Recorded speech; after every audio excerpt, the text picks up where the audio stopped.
get a lot of questions at work about mounting a power feeder on a router table. So I thought I'd show my setup here.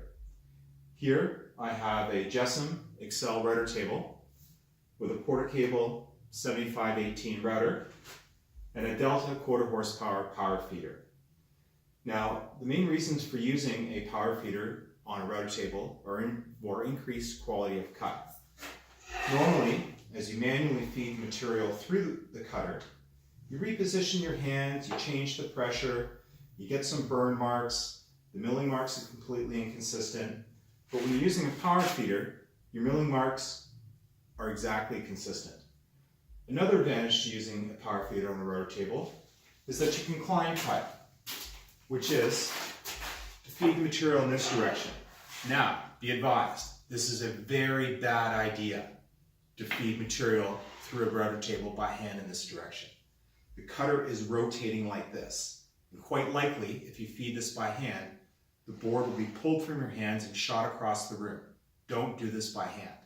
But if you're trying to mill lumber that has any figure or burl or bird's eye or anything in it, that when you normally feed in this direction, you find yourself getting a lot of tear out, by feeding with a power feeder in this direction, you should get as close to zero tear out as possible.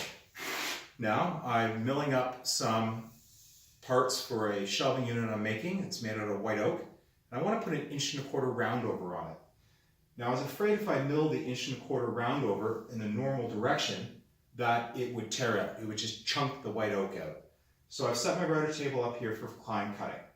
I will now fire up the dust collector and show you how it's done.